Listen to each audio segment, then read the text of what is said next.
Hello everyone, how you doing? Super. If you're new, you're very welcome to my channel. My name is Akbawe and it's another what if video today. I'm sure you're like, what is what if? Right, so the what if series, we're looking at Bible stories and we're asking what if the subject had done things differently? How do you think the story would have played out, and what lesson we can draw from these stories? So today's what if is very interesting. So something that most of us have done or we're guilty of. So sit back, relax, and we get into it soon.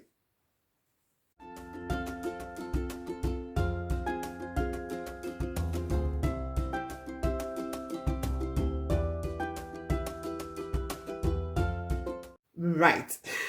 So what this story is going to be taken from Genesis chapter 19, verses 1 to 29. So it's the doom of Sodom and Gomorrah, but we're not going to read all of the verses.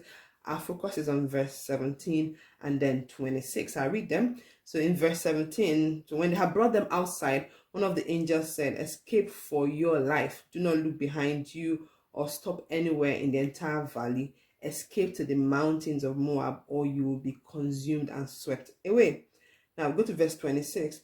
But Lot's wife from behind him foolishly, longingly looked back towards Sodom in an act of disobedience, and she became a pillar of salt. So this is the story where Lot and his family were kind of like being rescued by the angels from the doom that was to befall Sodom and Gomorrah, and then it expressly told them, do not look back.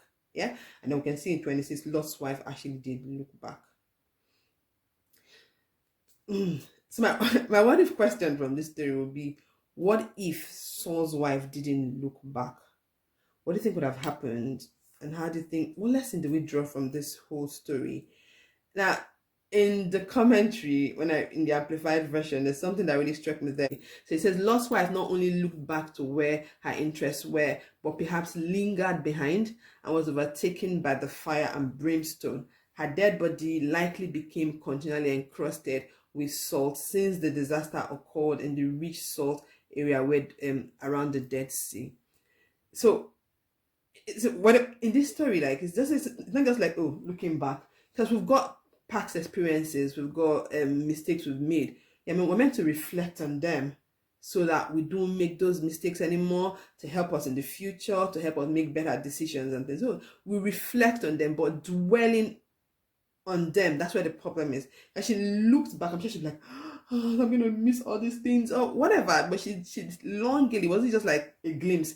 It was, she dwelled, she was looking, and that's what made her turn into a pillar. She died and she turned into a pillar of salt. So for me here, I mean, if she hadn't looked back, like if she hadn't really dwelled, she would have still been with her husband, would have escaped together. And obviously we knew what happened to Saul at the end when his daughters made mockery of him by sleeping with him. Probably that wouldn't have happened because she'd have been there as a mom to put them in the right path. But no, she looked back. I'm sure she was missing all the things, or the life behind. And it's just the same with a lot of us. You've made mistakes, which we all do. I'm sure there's no one person who hasn't made a mistake. I've made some myself, loads, if I'm being honest. And it's something that I am guilty of as well, like just being overcome by guilt, like just keep, oh, how could I have done that? Why did I do this? Like, and the thing I've learned from that is the more you dwell on the past, the guilt, you don't make any progress. You're not becoming a better Christian. You're not having a closer walk with God. So the devil knows exactly what he's doing when you keep looking back. He wants you to stay there.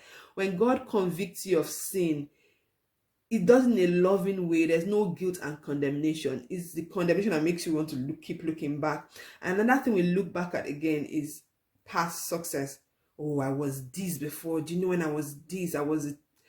In Nigeria, I would say, I was a rich man is nothing. What are you now? Like, when you dwell on the past victories, there's a tendency not to make any effort to try and be better today, because you're just really like, you're so relaxed. You just, oh, I used to be this. Or another thing that people look back, or Christians, we look back, or people entirely generally look back at it. It would be things like, I think particularly for Christians, this one, you're saved now, and then something happens, like, oh, when I was in the world, the things I used to like, you're not there anymore. Focus on the mission for today. You're only sure of today. Focus on where you're going. Today leads to tomorrow. We can't make any changes in the past anymore. We just dwell in there and waste time, and the devil knows that. It makes you stay there and wish and hope, but you can't do anything about the past. It's gone.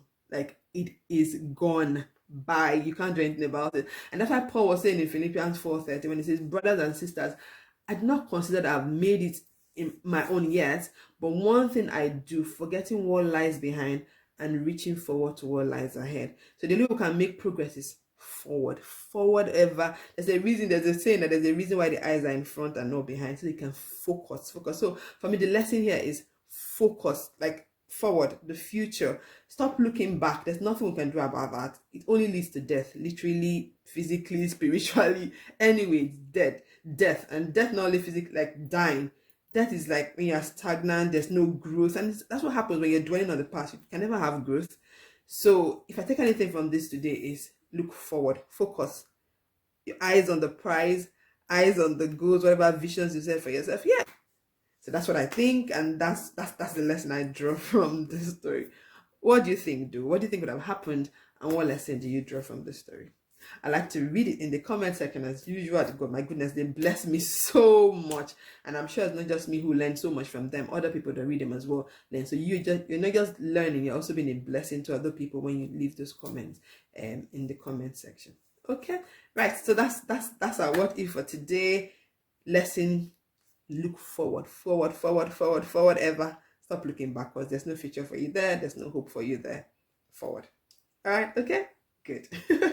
Okay, that's it for today. Bye, and enjoy the rest of your day. And I'll see you in the next video. Bye.